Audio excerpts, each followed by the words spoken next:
Bien, ahora sí, Romanos capítulo 1. Hoy nos toca desde el versículo 13 al versículo 15, pero vamos a leer un poco más atrás para enganchar el hilo de lo que se viene hablando, ¿no? Vamos a leer desde el versículo 8 para hilar todo esto. Deseo de Pablo de visitar Roma, dice el título en la Reina Valera. ¿Lo tienen? Dice así: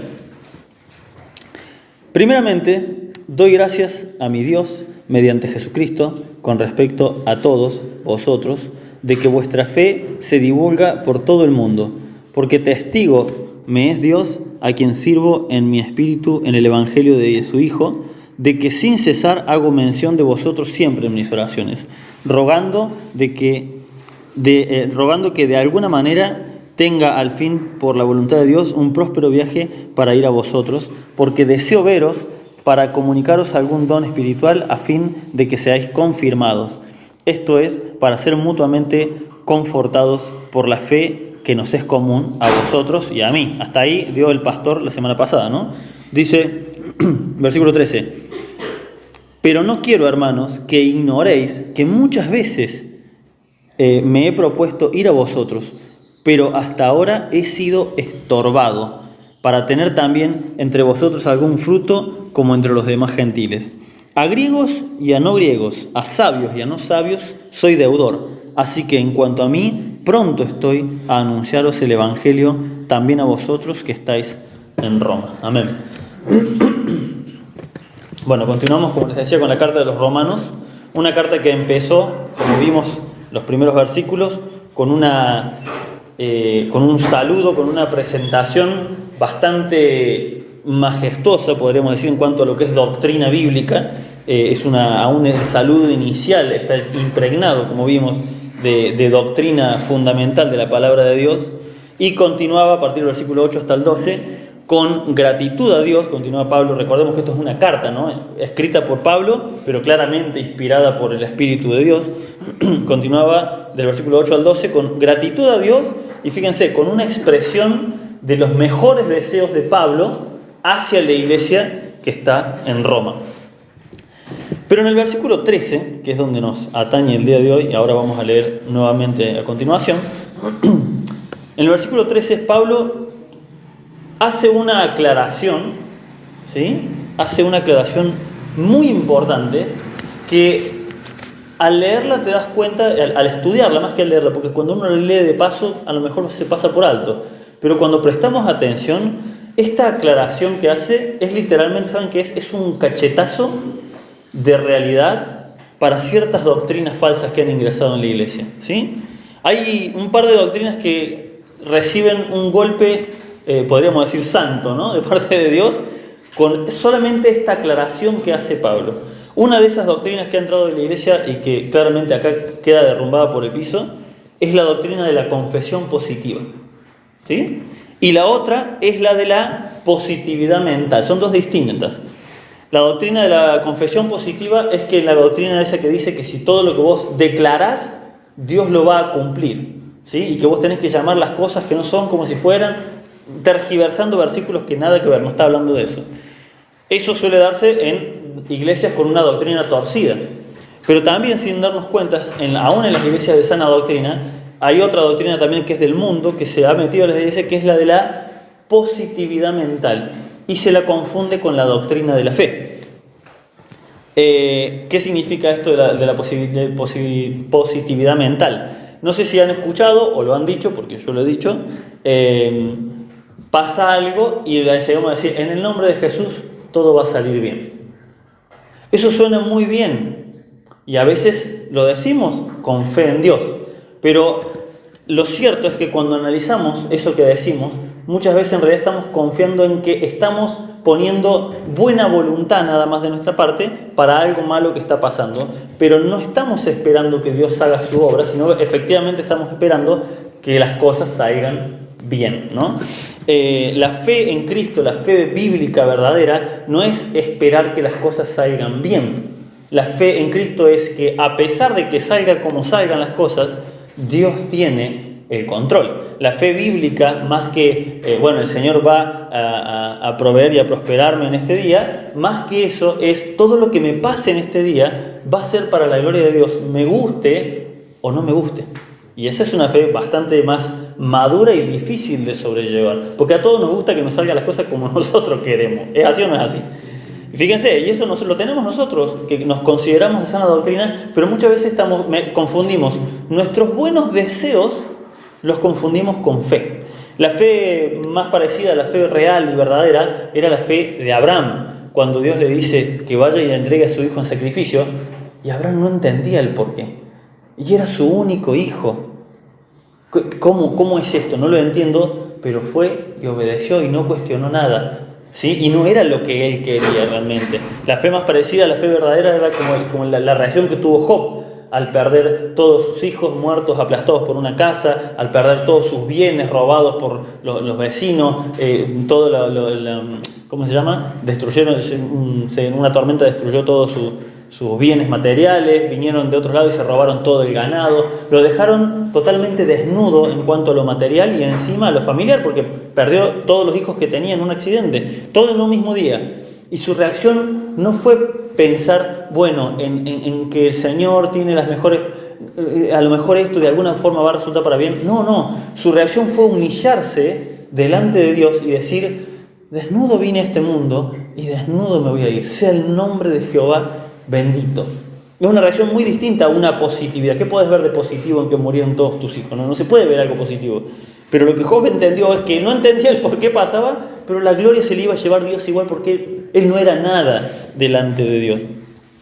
Y acá Pablo, cuando solamente en su expresión de deseo, podemos notar esta fe en la cual no es mi deseo el que importa, sino que lo que importa es que la voluntad de Dios se esté realizando. Fíjense, versículo 13, dice, antes había dicho que él quiere ir a Roma a visitar a los hermanos, dice, pero no quiero, hermanos, que ignoréis que muchas veces me he propuesto ir a vosotros, pero hasta ahora he sido estorbado. Esto es uno de esos casos donde la voluntad de Dios para nuestras vidas pareciera no tener sentido. ¿Qué quería hacer Pablo? La obra de Dios. ¿Cómo puede ser que la voluntad de Dios estorbe a lo que yo quiero hacer cuando yo quiero hacer la voluntad de Dios? No la voluntad de Dios. Quiero trabajar para la obra de Dios. Yo quiero, el día de hoy, por ejemplo, un día lluvioso, estoy en casa, me enfermo por el frío, pero yo quiero cumplir con la voluntad de Dios de estar en su casa. Pero me enfermé, me quedé sin plata para el Remi, justo no hubo ningún hermano que se ofreciera a traerme, o nadie podía. Y todo conspiró de alguna manera para que yo no pudiera venir. Yo quería venir a la casa de Dios. ¿Cómo puede ser? Otra cosa es cuando usamos cualquier excusa para no venir. Pero cuando yo quiero, ¿verdad? Tenemos un hermano que está enfermo hace un tiempo, que está hasta con un ¿cómo se llama? Sonda. Con una sonda puesta. Y el hermano siempre lo dice, no veo la hora de poder ir a la casa de Dios. La hermana Liliana le pasaba lo mismo, recuperándose de esta enfermedad. Y no veía la hora de ir a la casa de Dios. ¿Cómo puede ser que la voluntad de Dios se oponga a que yo vaya a la casa de Dios? Es algo que pareciera no tener sentido. Pablo anhelaba ir a Roma, ¿a qué? ¿De vacaciones? ¿A turistear por Roma? Roma era una ciudad opulenta. Seguramente Pablo quería ir ¿a qué? ¿A ver el Coliseo romano? ¿A ver los museos? ¿A ver las bibliotecas de Roma? No. Pablo lo único que anhelaba era ir a ministrar, a predicar, a ayudar. Lo dice más atrás, a confirmar a los hermanos en Cristo. Lo único que quería hacer era ir a hacer la obra de Dios. Una obra, mejor dicho, para Dios. En su mente eso es lo que él tenía. Yo quiero ir a ayudarlos, hermanos. Quiero ir a compartirles algún don, a ver cómo maduraron espiritualmente en este tiempo, ayudar en lo que se pueda ayudar. Quiero ser parte de la obra de Cristo también en Roma. Dice, pero hasta ahora he sido estorbado. Y recalco esto de que él no quería ir a vacacionar porque hay casos y casos, ¿no? Si te invitan a predicar a algún lado, bueno, por lo general uno va, pero muchas veces he visto gente que dice, hermanos que me invitaron a predicar, qué sé yo, a Mar del Plata, Y de paso vamos a turistear por Mar del Plata. Qué bendición, me pagan el viaje y todo. De paso me sirve como vacaciones esos días que me quedo. Pero él no tenía ninguna intención de nada, no quería aprovechar el viaje para nada más. Lo único deseo de él era ir a Roma para estar con los hermanos. Él mismo lo dice más atrás, para confirmarlos, para estar con ustedes, apoyarlos, enseñarles, aprender de ustedes. Era plena obra de Dios lo que quería hacer Pablo. Pero he sido estorbado. Y esta traducción me encanta porque me puse a ver en las otras traducciones, en las otras Biblias, y lo dice un poco más liviano. Dice, pero algo me lo impidió, pero siempre me surge algo. Entonces digo, me fui al original, y no, la traducción literal es estorbo, algo que se opone, estorbo u oposición. Algo se está oponiendo a que yo vaya. La pregunta es, ¿quién o qué se estaba oponiendo a que Pablo vaya a hacer la obra de Dios? No voy a decir las viejas, las señoras de antes, solían decir, el diablo metió la cola y yo no pude ir a la iglesia, ¿no? Antes decían así, el diablo metió la cola. ¿Será que el diablo metió la cola acá? ¿Qué era lo que estaba estorbando a Pablo? Hay algo muy interesante que leía en un comentario bíblico que es muy... se lo recomiendo, de hecho es difícil de leer, pero es muy profundo, que se llama Mundo Hispano, donde explica hasta cómo está escrito en el original. No solamente qué palabras usa, sino en qué forma. Resulta que en el original depende del orden de ciertas palabras y de cierta expresión, lo puede estar diciendo en voz pasiva o en voz activa, ¿sí? Una voz fuerte, atacante, o una voz comprensiva. Y esto que dice que algo dice he sido estorbado, está escrito en voz pasiva. No está escrito de una forma que se está quejando de que algo lo estorba, sino que está entendiendo de que algo está impidiendo que él vaya. Lo está aceptando Pablo, porque no hace más mención de nada más que decir eso. La pregunta es, ¿de qué se estaba resignando de que algo le estaba estorbando? Fíjense, vamos a ir a Hechos, capítulo 16.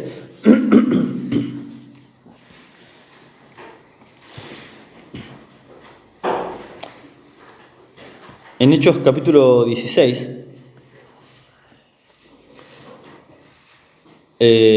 viene Lucas, porque es Lucas el que escribió el libro de Hechos, viene Lucas relatando todos los hechos de los apóstoles.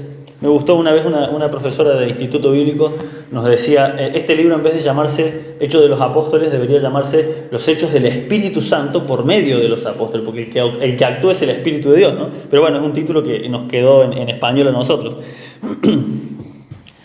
Vemos durante todo el libro de Hechos cómo el Espíritu de Dios va extendiendo el Evangelio para todos lados. ¿Qué mejor cosa que cumplir la gran comisión? Y los primeros discípulos de Cristo hicieron eso, expandieron de una forma brutal el Evangelio por todos lados. Y acá viene diciendo, y fuimos allá, y en tal ciudad nos recibieron, y tantos recibieron a Cristo. Luego fuimos a otra ciudad, y allá nos apedrearon y nos sacaron, y después fuimos a otro lado y nos metieron presos, y el Espíritu nos liberó. Y así va contando y relatando historia tras historia, cómo el Evangelio se iba expandiendo, cómo iba siendo rechazado, aceptado. Y luego llega este versículo, que es tremendo. El versículo 5 dice, así que las iglesias, Hechos 16, versículo 5, así que las iglesias eran confirmadas en la fe, que es lo que Pablo quería ir a hacer a Roma, a confirmarlos, eran confirmadas en la fe y aumentaba el número cada día. Y luego llega el versículo 6 que dice, y atravesando Frigia y la provincia de Galacia, les fue prohibido por el Espíritu Santo hablar la palabra en Asia. ¿Cómo que el Espíritu Santo les prohibió que llevaran a cabo la obra de Dios? ¿Puede el Espíritu de Dios prohibirte predicar? Sí. Sí. ¿Puede oponerse a la evangelización o al cumplimiento efectivo de un mandamiento? Sí. La pregunta es ¿por qué? ¿Y por qué Él sabe cosas que nosotros no sabemos? Él le entiende, él es omnipotente, no nosotros. Pero si yo lo único que quiero es ir a predicar. Hay casos tremendos yo sé que después se les busca la vuelta para, bueno, pero sirvió para esto. A mí me molesta mucho cuando alguien hace las cosas, le sale mal, y después dice, bueno, pero por lo menos me sirvió para aprender. Y es como una forma de no reconocer, no, fui un torpe, no debía haber hecho esto, fue un error. A nadie le gusta decir, fue un error. La verdad es que me metí en este negocio, me fue todo mal y fue por mi torpeza. Porque veía señales de que no estaba bien y por cabeza dura me metí igual. Pero no, a la gente le gusta decir, al menos me sirvió como aprendizaje. y nunca dicen, cometí un error. Hay casos donde el Señor, alguien le ha dicho que vaya a predicar a algún lado, y en ese lugar, cuando el Señor te manda, el Evangelio se expande, el Señor obra, y hay casos donde hermanos se han dispuesto en su mente ir a tal lado, por ejemplo, no sé por qué, pero siempre quieren ir a África, nadie quiere ir acá, hay un montón de comunidades acá en Córdoba que se podría predicar, pero todos quieren ir a África o a otros países. Y me acuerdo en un tiempo, hace mucho, cuando yo era chico, era el boom de ir a África, todos querían ir a África a predicar. Y hubo muchos cristianos que se mandaron solitos y muchos volvieron. Al par de meses volvieron solos, arruinados, perdieron a su familia porque su esposa no estaba de acuerdo, sus hijos no estaban de acuerdo, se vendieron todo lo que tenían y perdieron todos. Y otros casos peores, donde llegaron a una comunidad a predicar y los mataron. Y a otros literalmente se los comieron. ¿De verdad el Espíritu de Dios te mandó a ese lugar a no poder ni siquiera predicar porque te agarraron y te mataron? ¿De verdad el Espíritu de Dios te mandó a arruinar tu vida, a que te divorcies, a que arruines tu iglesia, que dejes en bancarrota tu iglesia porque vos tenías el deseo de ir a predicar? El Espíritu Santo sabe lo que nosotros no entendemos. Y a veces en nuestro, entre comillas, anhelo de hacer la voluntad de Dios, en realidad lo que estamos buscando es nuestra vanagloria. A veces el Satanás es muy astuto y a veces nos disfraza de voluntad de Dios nuestros sueños y anhelos personales. ¿Y saben dónde lo vemos mucho? En el ámbito de la música cristiana, entre muchas comillas. Porque yo quiero, hay un músico que la palabra cristiano le queda grandísima, que dice que fue premiado en los premios Grammy, donde hay la porquería esta de reggaetón y mujeres en paños menores, y ahí estaba recibiendo el Grammy latino por la música cristiana. Dice, y ahí estaba yo, alumbrando con la luz de Cristo. Mentira, a nadie le importó. Todos fueron a ver, no me acuerdo en aquel momento, Daddy Yankee, no sé quién era. No fueron a verlo a él, ni predicó la palabra. Solamente dio gracias, cuando muchos dicen gracias a Dios. Es mentira, disfrazamos nuestros anhelos de la obra de Dios. Obviamente no es que Pablo quisiera hacer esto, yo obviamente considero que Pablo tenía una buena intención real, pero ¿por qué Dios se lo impidió? Bueno, como les decía, porque el Espíritu sabía que no era el tiempo. Fíjense que a qué lugar no les permitió ir, acá en el libro de Hechos, y de hecho está hablando precisamente de Pablo, ¿no? Pablo y Timoteo. Y dice, ¿y querían ir a predicar a dónde? A Asia. Y se les fue prohibido. Les fue prohibido. O sea, el Espíritu les puso una convicción total de que acá no tocan. Esta zona no la tocan. Hoy en día Asia es uno de los lugares más evangelizados. Los países que más rechazan, por ejemplo, Corea del Norte y China, obviamente si te agarran con una Biblia te matan. Pero los otros países tienen una gran libertad de culto. Y uno de los países de mucha población y hay mucha gente cristiana es Japón. Y otra parte es Corea del Sur. Corea del Norte está prohibida, Corea del Sur está totalmente permitido. Dice que de hecho hay una campaña misionera muy grande de coreanos del sur que van a predicar a todo el mundo. No era el tiempo en el momento de Pablo. Dios lo permitió en su momento. Fíjense hasta cuándo. ¿Saben cuándo entró el Evangelio en esa zona? Después de la Segunda Guerra Mundial. O sea, hace 70 años aproximadamente. Y el Señor sabía por qué antes no. Yo no tengo ni idea, la verdad, el por qué no. Él sabe que puede que no sea el tiempo, Él sabe que puede que lo estamos haciendo para nuestra vanagloria. Él sabe que a veces nos impide hacer obras porque necesitamos descanso. Muchas veces estamos atareados de que queremos servir a Dios y estamos en una predicación y en una actividad de la iglesia y en otro, y de golpe nos cae una enfermedad justo cuando teníamos un evento importante. Y quedamos tirados una semana. Pero Señor, si yo quería ir a servirte. Sí, pero el Señor conoce nuestro cuerpo y sabe que si no nos paraba la mano ahora, podríamos terminar peor después. Él nos está cuidando muchas veces de males desconocidos. No tenemos idea realmente de qué nos está cuidando. Volvamos a Romanos. versículo 13 dice: pero no quiero, hermanos, que ignoréis que muchas veces me he propuesto ir a vosotros, pero hasta ahora, y fíjense que está entre paréntesis, significa que simplemente es una aclaración a lo que viene diciendo, pero hasta ahora he sido estorbado, y ahí continúa con, tendríamos que en realidad sacar la parte del paréntesis para entender la frase. O sea, dice: hermanos, no quiero que ignores que muchas veces me he propuesto ir a vosotros, y ahí salta después del paréntesis, para tener también entre vosotros algún fruto, como entre los demás gentiles. Para que se entienda la frase, así se arma la frase completa. Eso es lo que mete esta aclaración en el medio. ¿Cuál era el propósito? Para tener también entre vosotros algún fruto, como entre los demás gentiles. El apóstol Pablo era básicamente el pastor fundador o el misionero fundador de muchas iglesias. El deseo de Pablo obviamente era bastante noble. Pocas cosas creo, y le podemos preguntar a nuestro pastor, pocas cosas creo que le agradan más o le pueden gustar más a un pastor que ir a un lugar que fundó, a donde él sembró la palabra y ver que eso dio fruto. ¿Sí? ¿Es así, pastor, o no es así? ¿Qué te puede dar más gusto que ver que el trabajo que hiciste? ¿Sí? Nos frustra cuando predicamos a alguien y no vemos fruto. Qué alegría cuando predicamos y vemos que esa iglesia prosperó, creció, o que tal vez un simple consejo que dimos con la palabra de Dios cambió la vida de una persona. ¿Qué obra puede ser más noble que esa, que ir a recoger esos frutos? Tristemente, cuando se habla de recoger frutos en las iglesias actuales se habla de plata, y Pablo no hablaba de plata. Pablo estaba hablando de frutos espirituales, ¿sí? Quiero ir a recoger un fruto, quiero ir a ver cómo maduraron, cómo crecieron. Es mi anhelo ir a ver eso.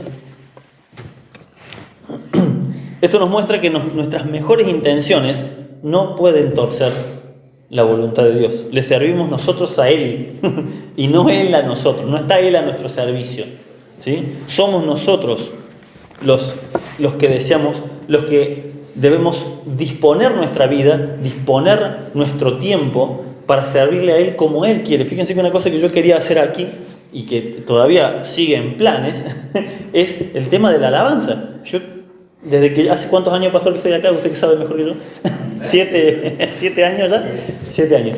En esta congregación hace 7 años, y desde el primer día siempre quisimos formar el grupo de alabanza, y pasó un músico y pasó otro músico, y sigo siendo yo con la guitarra, y encima nos robaron los equipos, y bueno, ahí tenemos los equipos, así que tenemos que esperar que estén las rejas, y todo parece como un estorbo que el Señor pone para que todavía no es el tiempo, tranquilo.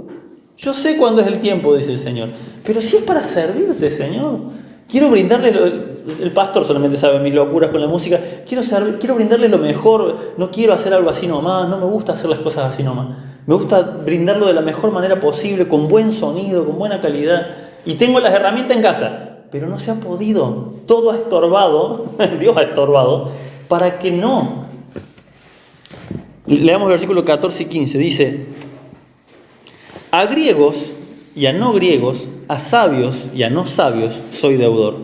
Así que en cuanto a mí, ¿sí? O sea, de mi voluntad, pronto estoy a anunciaros el evangelio también a vosotros que estáis en Roma. De parte de él, dice pronto. Esa palabra pronto está muy buena porque que la tenemos en el español, pero significa, ¿vieron cuando decía estoy dispuesto a hacer algo?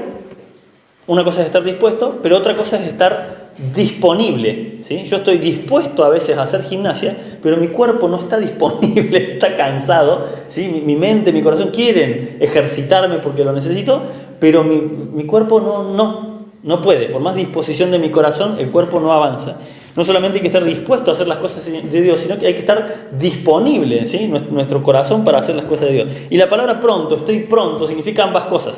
O sea, tengo la voluntad y estoy parado para salir directamente, ¿no? Estoy pronto a hacerlo, pero no he podido, he sido estorbado.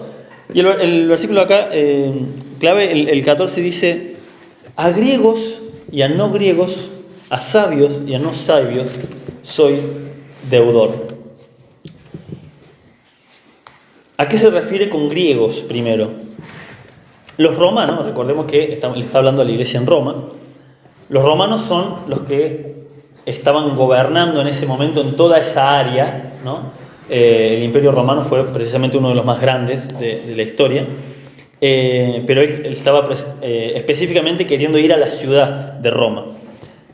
Y los romanos habían heredado la cultura griega, ¿sí? Y los griegos fueron una de las civilizaciones más avanzadas. De hecho, se dice que todo lo que hoy conocemos y tenemos como la democracia viene precisamente de los griegos, y el derecho romano, que es la justicia que tenemos, viene del derecho romano, precisamente, ¿no? O sea, ¿qué significa esto? Eran personas muy cultas, ¿sí?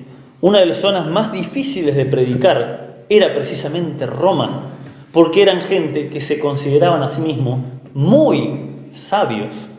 Ellos eran muy entendidos en muchas materias, lo cual los llenaba de orgullo, ¿no? De hecho, en una oportunidad el apóstol Pablo va y predica en un lugar donde, no me acuerdo cómo es que se llamaba, pero que es donde se juntaban a disertar sobre filosofía, y lo escucharon todos y dijeron: ya te vamos a escuchar de vuelta hablar de esta soncera. No le creyeron nada, pero dice, pero hubo un par que sí le crecieron. Claro, en un lugar donde todos se creen sabios, es muy difícil introducir la palabra de Dios. Bueno, a esta gente él estaba queriendo ir a predicar, a asistir, a confirmar y ayudarlos a evangelizar en un territorio tan difícil. Dice a griegos y a no griegos. Literalmente lo que está diciendo es a cultos y a incultos. Para los griegos, para los romanos, todo el que no se culturizaba, el que no leía, el que no filosofaba, para ellos eran incultos. De hecho, la palabra exacta es una palabra que nosotros conocemos, que es bárbaro. ¿De dónde viene la palabra bárbaros? Viene de acá. Porque vieron que nosotros decimos, cuando alguien habla soncera, decimos bla, bla, bla, bla. ¿Vieron? Bueno, ellos ¿cómo decían? Bar. Así decían. Cuando alguien que eran tan cultos filosóficamente que cuando escuchaban a alguien hablar de cosas de la vida, de sonceras, de chistes, ellos escuchaban eso. Bar, o sea, pavada, están hablando soncera, no tiene sentido. Y de esa palabra bar salió la palabra, ellos son bárbaros, son que hablan sonceras, ¿sí? De ahí viene la palabra. Entonces, todo lo que no tenía que ver con cultura general eran incultos. Y entonces, obviamente, Pablo es mucho más respetuoso, no les dice bárbaros ni incultos, sino que les dice a los griegos y a los no griegos, ¿sí? A los que están culturizados, que saben leer, y a los que no están culturizados. Y después lo dice más específicamente, a los sabios y a los no sabios, no dice a los sabios y a los brutos, a los sabios y a los que, bueno, no tienen tanta sabiduría. ¿Qué pasa con ellos? A todos ellos soy deudor. Esa palabra es muy fuerte, es brutal. Pablo tenía una perspectiva muy distinta y recordemos, hermanos, que esto no es una disertación de Pablo, no es una enseñanza. Esta es la forma en la que Pablo simplemente los está saludando y se está presentando. Todavía estamos en el principio del capítulo 1. Está apenas mostrando sus buenas intenciones de ir.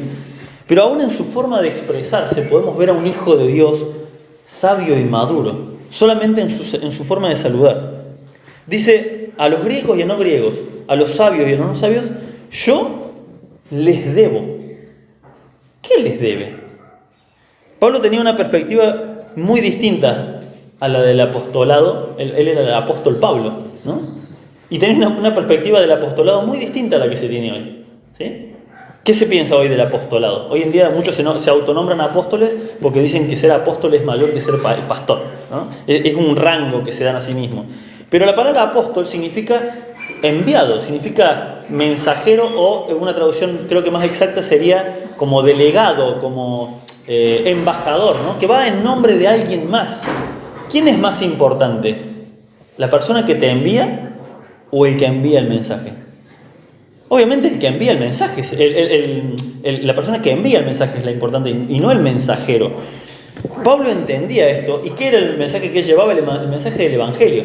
Y él se consideraba a sí mismo como lo que era un deudor, un siervo, un esclavo, ¿sí?, de quien lo enviaba, que era el mismo Señor Jesucristo. Y esto es muy importante porque la forma en la que él se presenta, siendo, para nosotros pensamos en el apóstol Pablo, él se consideraba a sí mismo alguien que tenía la obligación de ir a ayudar a la iglesia en Roma. Vamos a Filipenses capítulo 2. Filipenses capítulo 2.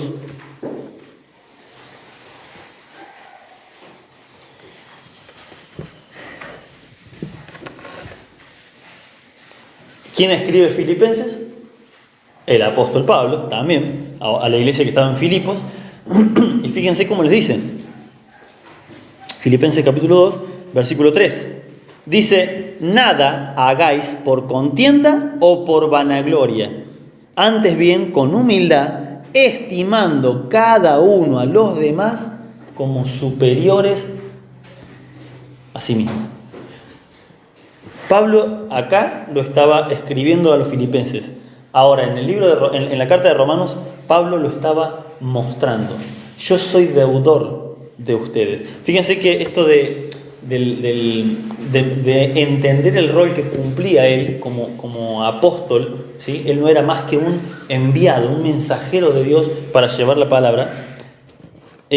Había algo que pasaba, que vi hace poquito, que me pareció muy interesante para que lo entendamos, ¿no?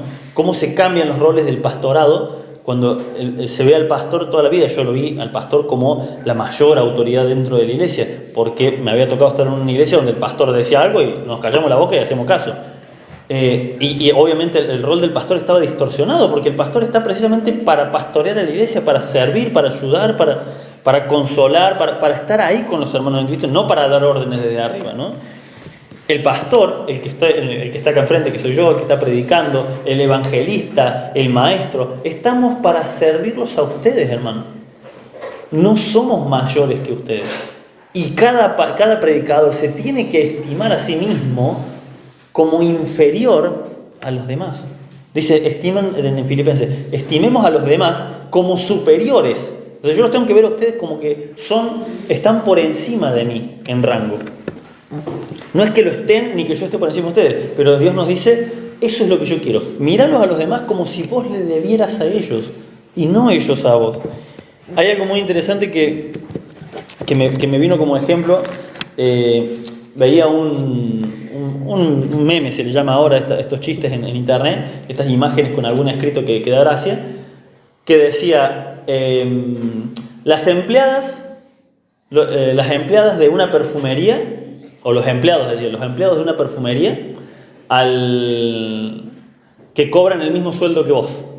Y muestra a un grupo de personas vestidas, que es verdad, las de las perfumerías se visten hiper elegantes, pero parecen personas que están en otra categoría directamente de las que están en perfumería, estas caras. Pero lo cierto es que son empleados, no son los dueños, pero están vestidos con una elegancia. Y vos les preguntás, ¿cuánto sale este perfume? Y te miran un poco con desprecio, te ven tu cara de pobreza y te dicen, mirá que este perfume es caro, no sé si está en tu rango. Así te tratan. Lo hemos vivido con Carla con experiencia propia. Te ven por arriba. Son empleados. Deben cobrar 2 pesos más que vos. Pero como están en un lugar que se ve opulento, creen que actúan como si fuera de ellos la perfumería, igual que en una joyería. El que atiende una joyería también suele ser un empleado, pero te atiende como un rififí terrible. Eso mismo pasa con los pastores, eso pasa con los evangelistas, con los malos, obviamente, los que no hacen la voluntad de Dios, con los falsos apóstoles, que se coronan en un lugar donde no les corresponde. Lo que vos envías, el mensaje que traes es lo que importa, no cómo se te ve a vos. No tiene sentido que hagas gala de algo que no es tuyo. El pastorado, el evangelismo no es nuestro, la predicación no es nuestra. Lo importante es el mensaje, el que envía el mensaje, que es el Señor.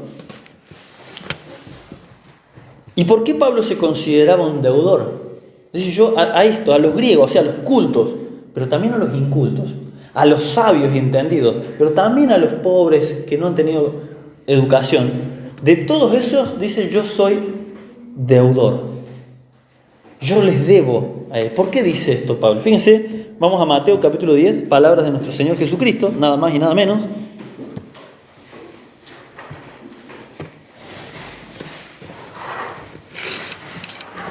Pablo, sin haber estado en el ministerio de Jesús en la tierra, pero habiendo recibido del Señor Jesús todo lo que recibió, él entendía estas palabras de Jesús perfectamente. Mateo capítulo 10, versículo 7 al 8, dice: y yendo, predicad, diciendo, el reino de los cielos se ha acercado, sanad enfermos, limpiad leprosos, resucitad muertos, echad fuera demonios. de gracia recibiste, dad de gracia. O sea, a esto lo recibiste gratis, lo vas a dar gratis. La salvación que recibiste la recibiste de gracia. Gracia significa favor inmerecido. Este favor que mereciste, este favor que recibiste, lo vas a dar, lo vas a transmitir de forma gratuita. ¿Sí? Lo vas a transmitir con la misma gracia que recibiste, lo vas a transmitir a otros. Pablo entendía perfectamente lo que muchos nos cuesta entender. Que el día que recibimos la salvación de Cristo, ¿saben qué adquirimos? Una deuda impagable. Eso, el día que recibimos a Cristo, el día que creímos en el Señor, literalmente recibimos una deuda impagable. No la vamos a poder pagar nunca, ni nos la va a cobrar el Señor, porque ya la pagó Jesucristo. Pero la deuda la recibimos. ¿De qué forma? Para que me pueda explicar mejor. Hay el caso de un hombre que estuvo en un incendio atrapado, quedó bajo unas maderas, y un caso real. Y este hombre, un bombero entró para salvarlo. Lo logró, él venía en las llamas, estaba a punto de morir quemado de una forma horrible y dolorosa. Entra un bombero a tiempo, lo logra sacar, pero cuando lo logra sacar, el bombero queda atrapado y muere él. Ahora ese bombero dejó a una esposa y a unos hijos solos. ¿Qué pasó con este hombre que fue salvado? Ahora tenía una deuda impagable. Le salvaron la vida. Y ahora hacia la familia de este que lo salvó, ahora tiene una deuda. Ahora no puedo permitir que a esta mujer le falte nada, a pesar de que no es mi mujer, a pesar de que no se casaron, nada, porque él tenía su esposa, pero ahora a él le tocaba velar por esa mujer que había quedado viuda, sin ingresos, con hijos, y ahora él se hizo cargo y los apadrinó. Y empezó como él tenía un buen trabajo, empezó a solventarlos también y a mantenerlos hasta que se pudieran establecer su economía, hasta que se pudieran enderezar. Ahora soy deudor de por vida, decía este hombre. Necesitan que mudemos algo, allá estoy y voy. Necesitan que hagamos un hueco para plantar una planta, allá estoy y voy. Soy deudor de por vida. Este hombre me salvó la vida y murió en mi lugar, decía este hombre. Este bombero murió en mi lugar. Ahora a esta familia yo les debo todo. Toda mi vida no me va a alcanzar para pagarles porque me salvó la vida. Es impagable la vida. Eso es lo que Jesús hizo con nosotros.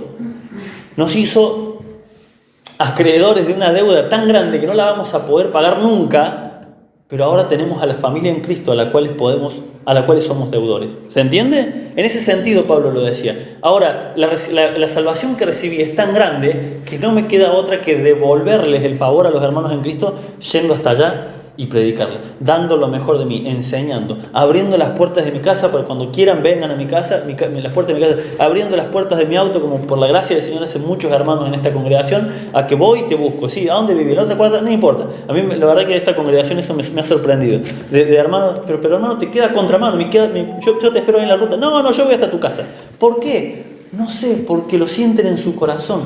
Porque ahora somos hermanos en Cristo. Porque ahora soy deudor, si le debo a Cristo tanto, ¿qué es para mí tener que ir hasta tu casa en auto? ¿Qué es para mí abrir las puertas de mi casa? Por favor, vengan a mi casa. Es lo mínimo, no es nada, comparado con la salvación, con la eternidad en el infierno que yo iba a pasar. Y fui rescatado, como ese bombero rescató a ese hombre. Fui rescatado de las llamas del infierno y encima él murió en mi lugar. ¿Qué puedo hacer yo más que ser deudor de la familia de Cristo? ¿Amén?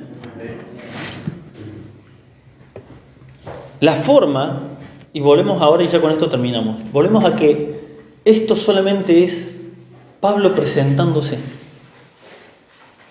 Todo esto que estoy hablando, toda esta explicación que tengo que dar, son solamente 3 versículos de lo que dice Pablo. ¿Por qué? Porque se está presentando. Cuando hay, no voy a decir uno porque si no como que me involucro a mí mismo, cuando hay un hijo de Dios verdaderamente maduro en Cristo, se nota hasta cómo se presenta, se nota hasta en cómo habla, se nota en su humildad al predicar, se nota en su humildad en cosas sencillas. Porque Pablo está presentándose, yo soy Pablo, le escribo a la iglesia en Roma, gracia y paz, está diciendo simplemente la presentación. Hermano, he querido ir, pero no he podido ir. Pero la forma en la que lo explica ya te muestra que este es un hijo de Dios de verdad. Así tenemos que ser nosotros, hermanos. Que aún la forma de expresarnos muestre que somos hijos verdaderamente maduros en Cristo. ¿Por qué? Y terminamos con este versículo. Fíjense, y este versículo está en Lucas capítulo 17. Y con este versículo terminamos. Hay algo que a mí me quedó también yo doy muchas gracias al Señor por... Si hay algo que a mí me ha ayudado mucho, y yo he tratado de transmitirlo a otros, pero no a todos les ha servido y no a muchos les ha interesado, pero es la ventaja de tener en internet tantos predicadores de sana doctrina que he podido rescatar. Yo por eso a veces digo, escuché en una predicación, no me acuerdo de quién, porque escucho tantos predicadores de sana doctrina que por ahí no me acuerdo si es de John MacArthur, si es de Chuy Olivares, que es de México, si es del otro que es de España. Hay un montón de predicadores, Juan Manuel Vaz, hay un montón de predicadores que son impresionantes, que realmente te dejan con la boca abierta. Hay otro que es de acá, el de Chaco, creo que es el de la hermana que viene también acá, que va a la iglesia. Sinali también, las predicaciones que tiene también me han hablado mucho. Por eso a veces no me acuerdo de quién es. Y digo, escuché una predicación porque no me acuerdo de quién es. Pero también escuché una enseñanza que decía: todo lo que el Señor hace, y lo vamos a ver en este versículo que vamos a leer, es para mantenerlo. O sea, lo que Él permite en nuestra vida, ¿saben para qué es? Para mantenernos en humildad. Todo lo que Él hace y la forma que trata con nosotros y la forma que trató con Pablo, porque cuando Pablo escribe esto ya había sido encarcelado, ya había sido apedreado, había sido rechazado por su familia, rechazado por todas las cosas malas que le pudieran pasar, ya le habían pasado a Pablo. Toda esa trayectoria, toda esa vida dura en Cristo, ¿sí? Él lo veía como algo glorioso porque lo había llevado a este punto de madurez y humildad espiritual. Y fíjense, en Lucas, el mismo Señor Jesucristo nos dice una frase que es, y que a mí se ha quedado mucho desde la primera vez que lo escuché, desde muy chico, de que realmente Dios quiere que nos mantengamos en esta humildad. De que todo lo que hagamos, lo hagamos no vanagloriándonos ni en lo más mínimo.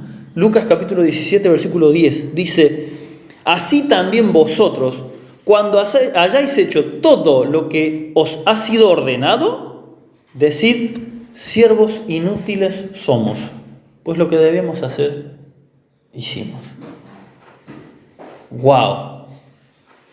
¿Cómo ustedes cómo ustedes pretenden que una iglesia de sana doctrina tenga 200, 500, 1000 miembros? ¿A cuántas personas les puede gustar escuchar esto? ¿Sabes qué? Con Carla tuvimos el privilegio de lijar acá las paredes y pasar, de arreglar un poco. Siervo inútil sos. Después vino el otro hermano y pintó: siervo inútil. Yo limpié y dejé todo. Siervo inútil. Y no dice que yo le tengo que decir al otro: sos un siervo inútil. No. Dice: así también vosotros. Mírenme lo que hago. Yo, cuando haya hecho todo lo que tenía que hacer, yo mismo me tengo que decir a mí mismo: siervo inútil soy, porque lo que tenía que hacer lo hice. Tal hermano me ofendió, pero yo lo perdoné. ¿Sabes por qué lo perdonaste? Porque sos un siervo inútil. Hiciste lo que tenías que hacer, nada más. Porque si Dios te perdonó, lo mínimo que vos podés hacer es perdonar o dejar pasar el agravio. ¿Te molestó algo? Bueno, déjalo pasar. Seguís siendo un siervo inútil. Sigo siendo un siervo. Y me lo tengo que decir a mí mismo. ¿Sí? No tengo que decir yo ando diciéndoselo a otro hermano, porque puede resultar ofensivo. Cada uno, así como dice también para la Santa Cena, cada uno examínese a sí mismo. Fíjense cómo todo el tiempo es el autoexamen. El decírtelo a vos mismo. Me ofendí por esto, perdone y calladito la boca. Siervo inútil soy. Serví en esto, ayudé en esto, perfecto. Siervo inútil soy. Pablo entendía estas palabras. Él era un siervo, un deudor de los hermanos en Roma, aún no habiendo podido ir nunca a visitarlos todavía. Amén, hermanos. Que nos quedemos con estas dos, podríamos decir, enseñanzas fundamentales de tan poco versículo, ¿no? Primero, que nuestra voluntad, por más que sea la mejor para hacer las cosas de Dios, no puede sobrepasar a la voluntad del Espíritu de Dios. Y segundo, que todo lo que hacemos es porque somos deudores. ¿Deudores de quién? Deudores de Cristo, ¿sí? Y esto no son palabras mías. Ya cuando lleguemos a Romanos 8, no me acuerdo exactamente, en Romanos 8, 12, pueden decir, deudor soy. El mismo apóstol Pablo dice, somos deudores. Somos deudores, somos siervos, que significa esclavos. Somos inútiles, porque lo que teníamos que hacer, eso hicimos. Amén. El Señor les bendiga.